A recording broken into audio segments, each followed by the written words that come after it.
तो चलिए बढ़ते हैं आज की कहानी की ओर। दोस्तों, वो पूर्णिमा की रात थी और चांद अपनी पूरी रोशनी के साथ आसमान में छाया हुआ था। उस वक्त मैं एक रेलवे स्टेशन पर मौजूद था। उस रेलवे स्टेशन पर आने के बाद मुझे टिकट खरीदकर ट्रेन को पकड़ना था। दरअसल आज मुझे किसी ज़रूरी काम के लिए अपने जीजाजी से मिलने के लिए जाना पड़ रहा था। दरअसल मैं अपने ही जीजाजी की एक कंपनी में जॉब करता हूँ और उनकी एक काफ़ी बड़ी कंपनी भी है, जिस वजह से उन्होंने मुझे अर्जेंट मीटिंग में बुलाया था। अब उनका ऑफिस तो यहाँ पर मेरे ही गांव के बगल में पड़ता था, लेकिन उनका जो बाकी का कारोबार था वो यहाँ से काफ़ी ज़्यादा दूर था और मीटिंग अटेंड करने के लिए मुझे अटेंडेंस देनी पड़ती थी। इसी के चलते मुझे आज मजबूरन काफ़ी दिनों के बाद उनके इलाके की तरफ निकलना पड़ रहा था। रास्ता उस वक्त काफ़ी ज़्यादा वीरान लग रहा था, क्योंकि जब मैं रेलवे स्टेशन पर पहुंचा था तभी से मैंने आगे की पटरियों को देख लिया था। वो एकदम खामोश पड़ी थी और मुझे उस रेलवे स्टेशन के दूर दूर तक कुछ ज़्यादा लोग नज़र नहीं आ रहे थे और इसी के चलते मुझे आज ना चाहते हुए भी निकलना पड़ रहा था। अब मुझे बस इंतज़ार था तो ट्रेन के आने का। कुछ देर के बाद मैं काउंटर के ऊपर जब टिकट कटवाने के लिए निकला तो मुझे पता चला कि टिकट काटने वाला कर्मचारी तो अभी कुछ देर के लिए बिजी हो गया था और अब टिकट कटना भी बंद हो गया था। ये सुनकर तो मेरे कान खड़े हो गए और मुझे गुस्सा आने लगा, क्योंकि जब तक ट्रेन नहीं आ जाती थी तब तक टिकट का कटना एक आम बात थी। लेकिन यहाँ पर इस तरह की हरकत होता देखकर मुझे काफ़ी गुस्सा आ रहा था। लेकिन उसके बाद मुझे ट्रेन के हॉर्न की आवाज़ सुनाई देने लगी और इस आवाज़ को सुनकर मेरे कान तुरंत ही खड़े हो गए और फिर उसके बाद मैं बिना टिकट लिए ही उस ट्रेन की तरफ भागने लगा, जो मुझे अब उस तरफ से आते हुए नजर आ रहे थे। ट्रेन को अपनी तरफ आता हुआ देखा तो मैंने सोचा कि पहले मैं टिकट लेकर आऊं या फिर ट्रेन के अंदर सवार हो जाऊं। ये मुझे कुछ भी समझ में नहीं आ रहा था और फिर उसके बाद मैंने सोचा कि मैं पीछे वाले डिब्बे में बैठ जाऊंगा। वैसे भी मुझे कोई भी पकड़ने के लिए नहीं पहुंच पाएगा और अगर गलती से भी पकड़ लेगा तो जुर्माना भर दूंगा। इससे ज़्यादा तो होने से रहा और उसके बाद यही सोचकर मैं ट्रेन के अंतिम डिब्बे में चढ़ गया। फिर कुछ देर के बाद मुझे चाय पीने का अब मन करने लगा। मुझे इसी वक्त चाय की पीने का मन कर रहा था तो मैं इधर उधर किसी चाय की टपरी वाले को ढूंढने लगा, लेकिन वहां पर मुझे कोई भी नजर नहीं आ रहा था। फिर उसके बाद ट्रेन ने भी वहां से चलने का सिग्नल दे दिया था और मैं अपने सामान को लेकर एक सीट की तरफ चल पड़ा। तभी मैंने देखा कि उस बोगी के अंदर भी कुछ लोग बैठे हुए थे। हालांकि वो इतने भी लोग नहीं थे कि ट्रेन की उस बोगी के अंदर भीड़ हो जाए। वहां काफी ज्यादा खामोशी थी और जो लोग बैठे हुए थे वो भी आराम से अपनी सीट पर बैठे बैठे सफर को एंजॉय कर रहे थे। वहां पर कोई भी बोलबाला नहीं था, सिर्फ एकदम खामोशी पसरी हुई थी और उस वक्त मुझे शायद रात के 9 बजने वाले थे और ऊपर से चाय के मन के साथ साथ पेट में भूख भी लगने लगी थी, इसलिए अब बर्दाश्त नहीं हो रहा था। और फिर उसके बाद जब मैंने फ़ोन के ऊपर सर्च किया तो मुझे पता चला कि ट्रेन अभी करीब आधे घंटे के बाद एक स्टेशन पर रुकेगी और उस स्टेशन पर ट्रेन मात्र 2 मिनट के लिए ही रुकने वाली है। यानी कि 2 मिनट के अंदर ही मुझे उस स्टेशन पर उतरकर चाय की टपरी को भी ढूंढना था और फिर उसके साथ साथ वहां पर भूख मिटाने वाली चीज की भी सुविधा करनी थी। लेकिन मुझे लगा कि शायद 2 मिनट के अंदर मैं ऐसा नहीं कर पाऊंगा और मेरी ट्रेन भी छूट सकती है, इसलिए मुझे ऐसा नहीं करना चाहिए। मगर इसके बावजूद भी मेरा मन कर रहा था और मुझे बहुत तेज भूख भी लगी थी और भूख को मैं बर्दाश्त नहीं कर पा रहा था। फिर इसी बीच वहां पर खाने की खुशबू आने लगी और उस खुशबू ने मुझे बहुत ही ज्यादा उत्तेजित कर दिया था। अब मुझे और भी भयंकर भूख लगने लगी थी। किसी भी हाल में मुझे खाना खाना था और जब मैंने इधर उधर देखा तो पहले तो मुझे कुछ भी नजर नहीं आया। उसके बाद मेरी नजर ऊपर वाली बर्थ पर पड़ी तो मैंने देखा कि वहां पर एक आदमी अपने टिफिन से खाना चबा रहा था। देखने में वो आदमी थोड़ा अजीब था, क्योंकि पहले जब मैंने उस बर्थ के ऊपर देखा था तो मुझे वहां पर कोई भी नजर नहीं आया था, लेकिन अब वहीं पर एक आदमी बैठा बैठा खाना खा रहा था। सच में ये चीज हैरान कर देने वाली थी, लेकिन फिर उसके बाद मैंने इस चीज को नजरअंदाज कर दिया और कुछ देर के बाद ट्रेन स्टेशन के ऊपर रुकने को तैयार हो गई। फिर कुछ देर सोचने के बाद अब मुझे ख्याल आया कि अब मुझे किसी भी हालत में खाना खाने के लिए किसी स्टेशन पर उतर जाना चाहिए। फिर जब ट्रेन रुकी तो मैंने देखा कि वो स्टेशन बहुत ही ज्यादा छोटा था और उसके ऊपर काफी कम लोग नजर आ रहे थे। स्टेशन पर नजर आने वाले उन लोगों को देखकर मुझे थोड़ी सी घबराहट हो रही थी, क्योंकि आज से पहले मैंने स्टेशन के ऊपर 2 या 3 लोगों को नहीं देखा था। स्टेशन भले ही छोटा था, लेकिन इस स्टेशन का भी काफ़ी बोलबाला था। जहाँ तक मैंने सुना था कि इस स्टेशन पर भी काफ़ी ज़्यादा भीड़ रहती है। हालांकि आज पहली बार मैं रात के सफ़र को एंजॉय करते हुए इस स्टेशन पर पहुंचा था, और जब मैंने पहली बार रात में स्टेशन की हालत देखी तो मैं सच में हैरान रह गया था। फिर उसके बाद मुझे लगा कि यहाँ पर तो कोई भी दुकान मौजूद नहीं होगी, और यही सोचकर मैं उस स्टेशन पर उतर गया था। और अब तक मुझे 1 मिनट तो बीत गया था, और अब मेरे पास सिर्फ 1 मिनट बाकी था, जिसके अंदर मुझे खाने का इंतजाम करना था। और इसी बीच मेरी नज़र एक चमचमाती दुकान पर पड़ी, तो मैंने देखा कि वो दुकान काफ़ी बड़ी थी और उसके अंदर काफ़ी लाइट लगी हुई थी। और ये सब देखते ही देखते मैं उस दुकान की तरफ जाने लगा, लेकिन तभी मुझे अपने पीछे से एक आवाज़ आई, उस तरफ मत जाना वरना बहुत ज़्यादा पछताओगे। ये आवाज़ सुनकर मैंने जैसे पीछे पलट कर देखा तो वहाँ पर तो कोई भी नज़र नहीं आ रहा था।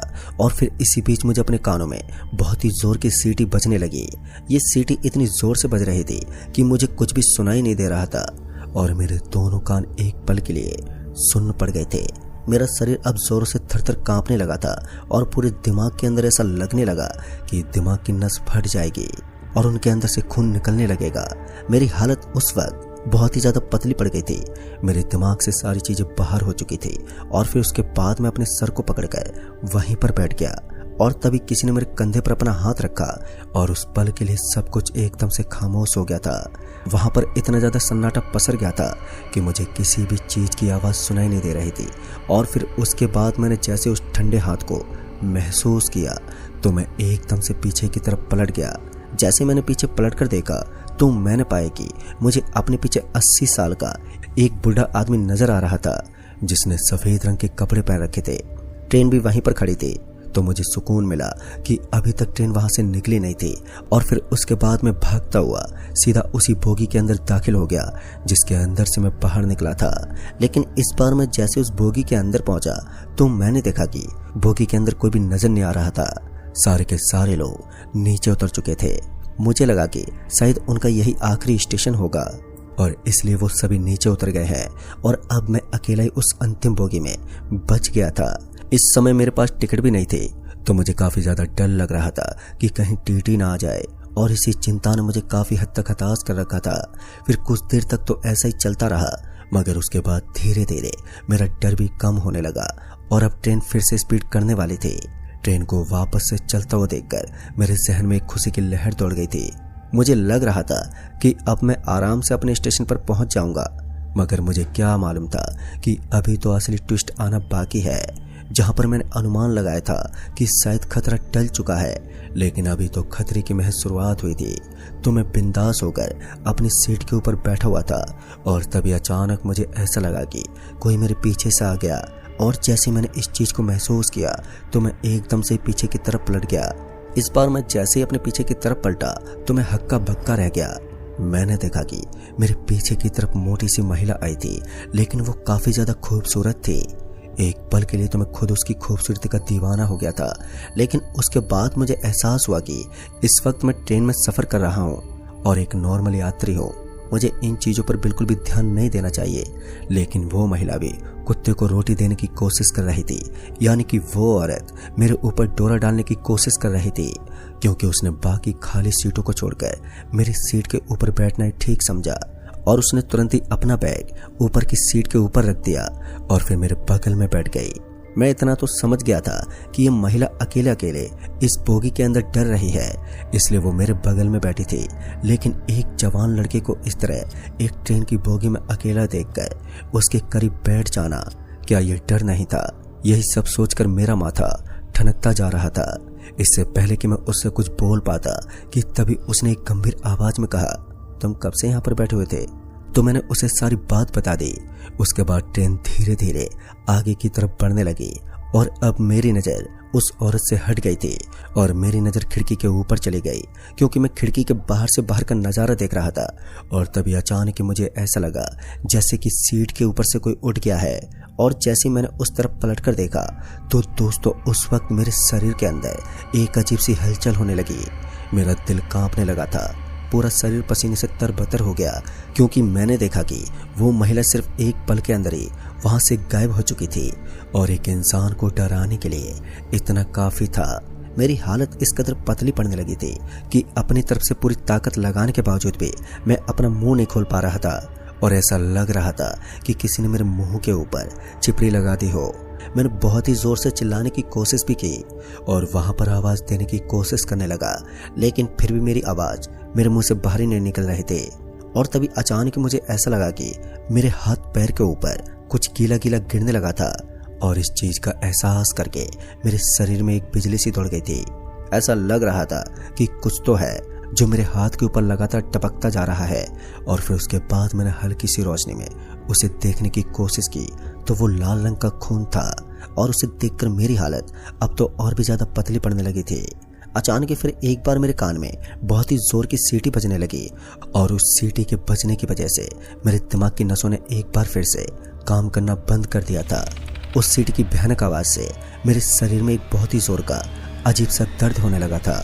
और फिर उसके बाद मैंने जैसे दोबारा अपनी आंख खोलकर अपने आजू बाजू में देखा तो इस बार मैंने पाया कि मुझे अपने से ठीक आगे कुछ लोगों की लाश पड़ी हुई नजर आ रही थी जिनके मुंह कटे हुए थे और उनको देखकर ऐसा लग रहा था कि अभी ताजा ताजा उनका खून किया गया है।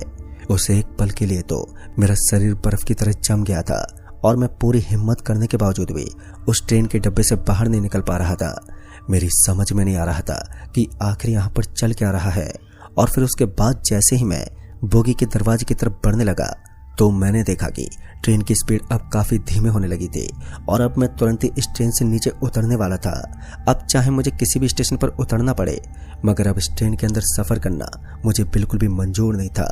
खासकर जब मैंने उन लाशों को पड़ा हुआ देखा तो मेरी हिम्मत पूरी तरीके से टूट गई थी और अब मैं चाहकर भी उस बोगी में रुक नहीं सकता था।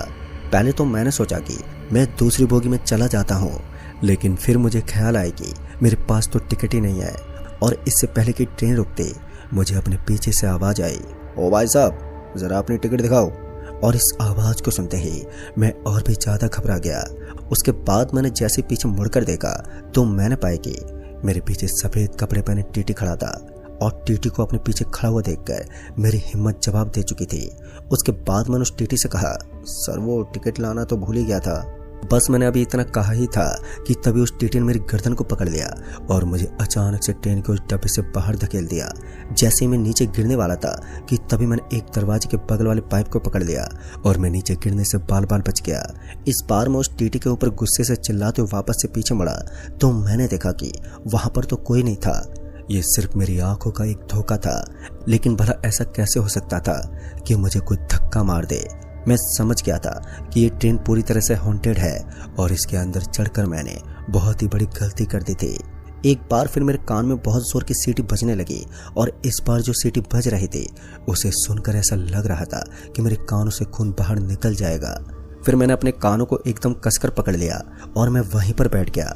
मैं बहुत ही कोशिश करते हुए अपने कानों को पकड़कर एकदम खामोश होकर सीट के बगल में बैठा रहा, लेकिन मेरी इतनी ज्यादा कोशिश करने के बाद भी वो सीटी बजना बंद नहीं हुई थी। मैं इतना तो जानता था कि इस सीटी के बजने का भी एक कारण होता है और ये अपने आप ही बजना बंद हो जाती है। और यही सोचकर कुछ देर के लिए मैं सीट के बगल में बैठा रहा और फिर उसके बाद उस सीटी का बजना थोड़ी देर में ही बंद हो गया और उसके साथ ही मुझे भी थोड़ा बहुत आराम का एहसास होने लगा। मैं अपनी डरती और कांपती आंखों के साथ इधर उधर देखने लगा। मेरे शरीर में एक अजीब सी हलचल हो रही थी और मैं बुरी तरह से घबराया हुआ था। तभी मैंने देखा कि ट्रेन एक स्टेशन पर थमी हुई थी और मैं मौका पाते ही तुरंत ही ट्रेन से नीचे उतर गया। जैसे ही मैं नीचे उतरा तो मुझे अपने सामने की तरफ एक दुकान नजर आने लगी। ये एक बड़ी सी दुकान थी जिसके ऊपर खाने पीने का सामान मिलता था, लेकिन उस दुकान के काउंटर के ऊपर कोई नहीं था। फिर उसके बाद मैं सीधा उस काउंटर के पास पहुंचा और जैसे उस काउंटर के पास पहुंचा तो मैंने देखा कि वहां पर एक 14 से 15 साल का छोटा सा लड़का था जो कि सामान बेच रहा था। मैंने उस बच्चे से कहा, बेटा ये ट्रेन ठीक नहीं है, इसके अंदर कोई भी यात्री ढंग से सफर नहीं कर पाता। मैंने अभी इतना कहा ही था कि तभी उस बच्चे ने कहा, तुमको क्या चाहिए? मैं उसके सामने हाथ जोड़ते बोला, बेटा मुझे आज रात के लिए इस स्टेशन पर रुकने के लिए कोई कमरा चाहिए। अगर मैं इस ट्रेन में फिर से चढ़ गया तो मेरी मौत पक्की है। इससे पहले कि मैं कुछ और बोल पाता कि तभी मेरी नजर उस बच्चे के कदमों पर पड़ी और जैसे मैंने उसके पैरों को देखा तो मैं ऊपर से नीचे तक पूरा हिल गया। उसके पैर पीछे की तरफ घूमे हुए थे और मैंने कई सारी ऐसी कहानियां सुनी थी। उल्टे पैर वाला कोई इंसान नहीं होता बल्कि वो एक शैतान होता है। उस वक्त मुझे कुछ भी समझ में नहीं आ रहा था कि अब मैं करूं तो करूं क्या और किधर जाऊं। एक तरफ उस बच्चे को देखकर मेरे अंदर और भी ज़्यादा डर बैठ गया था, तो दूसरी तरफ उस ट्रेन को लेकर भी मेरे मन में अजीब अजीब से ख्याल थे। क्योंकि जब मैं पहले उस स्टेशन पर नीचे उतरा था तो मेरे कान में एक सीटी बजी थी और उसके बाद सब कुछ एकदम से ही बदल गया था। कहीं ऐसा तो नहीं कि ये कोई दूसरी ट्रेन थी। उसके बाद मैं पीछे मुड़ा और जब मैं उस ट्रेन को देखने लगा तब मुझे पता चला कि सच में ये तो कोई दूसरी ही ट्रेन थी। उसके बाद मैंने सोचा कि मैं एक बार ट्रेन के अंदर वापस आकर देखता हूँ कि आखिर माजरा क्या है। इससे पहले कि मैं वापस चला जाता कि तभी मुझे किसी के हंसने की आवाज़ आने लगी और इस आवाज़ को सुनकर मैं एकदम से पीछे पलट गया। जब मैं पीछे पलटा तो मैंने देखा कि वहीं के एक बेंच के ऊपर एक बूढ़ा आदमी बैठा हुआ था जिसकी उम्र 80 साल के लगभग थी और उसने अपने जिस्म के ऊपर सफ़ेद रंग की चादर ओढ़ रखी थी। उस आदमी ने मुझे अपने हाथ से इशारा किया और मुझे अपनी तरफ बुलाने लगा। उस वक्त मैं जाना तो नहीं चाहता था, लेकिन मुझे लगा कि क्या पता कोई मदद हो जाए। और उसके बाद मैं जैसे उस आदमी के पास पहुंचा तो उसने कहा, दोबारा उस ट्रेन में बैठने का मतलब है हमेशा हमेशा के लिए इस दुनिया से गुल हो जाना। अगर जिंदा रहना चाहते हो तो इस स्टेशन पर रात बिताओ, पर इस स्टेशन पर भूत प्रेत रहते हैं, लेकिन किसी तरह जिंदगी बच जाएगी। और अगर जिंदगी बच गई तो कल ही सुबह देख पाओगे, वरना ये ट्रेन तुम्हें आज रात मौत दिखा देगी। उसके बाद मुझे लगा कि शायद ये आदमी कहीं ना कहीं सही बोल रहा है और इस आदमी की बात मानकर मुझे आज रात के लिए इस स्टेशन पर ठहर जाना चाहिए। दोस्तों, वो पूरी रात मैं उस स्टेशन के ऊपर भटकता रहा जहाँ पर मुझे डर तो काफ़ी लग रहा था, लेकिन हिम्मत करके किसी तरह मुझे उस स्टेशन पर रुकना ही पड़ा। मगर इस स्टेशन पर रुकने के बाद भी मुझे अब घबराहट होने लगी थी। लेकिन जैसे तैसे वो रात कटती गई और जैसी सुबह हुई तब जाकर मेरी सांस में सांस आई। और फिर उसके बाद जब मैंने स्टेशन का नज़ारा देखा तो मैंने पाया कि स्टेशन काफ़ी ज़्यादा खामोश था और अब सूरज की किरण उस स्टेशन पर पड़ने लगी थी। उसी समय मैं उस स्टेशन से निकलने लगा तो मुझे पूरी बात के बारे में बताया गया। दरअसल मुझे पता चला कि जिस स्टेशन पर मैं पहले उतरा था उस स्टेशन से मेरे ऊपर प्रेत सवार हो चुके थे और कुछ काली शक्तियाँ मेरे ऊपर हावी हो चुकी थी। फिर उस कर्मचारी ने जो बताया उसे सुनकर तो मेरे होश उड़ गए, लेकिन अब सब कुछ नॉर्मल हो चुका था और अब मैं वापस से अपने घर जा सकता था। मुझे अपने शरीर पर काफ़ी ज़्यादा भारीपन महसूस होने लगा था और जब मैंने ये बात उस कर्मचारी को बताई तो उसने बताया कि मेरे ऊपर अभी भी उन काली शक्तियों की छाया मंडरा रही है और मुझे किसी भी तरह से किसी पुजारी के पास जाना चाहिए। दोस्तों, उसके बाद मैं एक पुजारी बाबा के पास चला गया और उन्होंने मेरे ऊपर झाड़ फूक की और उसके बाद उन्होंने मेरे हाथ पर एक धागा बांध दिया। लेकिन आज भी मैं पूरी घटना को विस्तार से नहीं जान सका कि आखिर वो बला क्या थी। उस रात की घटना को याद करके आज भी मेरा दिमाग असमंजस में पड़ जाता है कि आखिर उस रात ऐसा क्या हुआ था जो आज भी मैं भली भांति नहीं जानता हूँ। ट्रेन में बैठी हुई वो लड़की कौन थी और साथ ही और भी ऐसी कई सारी चीजें थी जो मैं बाद में जान सका था। दोस्तों, अगर इस कहानी को लेकर आपके मन में कोई भी विचार है तो हमारे साथ जरूर साझा करें। मिलूंगा ऐसी एक और नई कहानी के साथ। तब तक के लिए बाय एंड टेक केयर।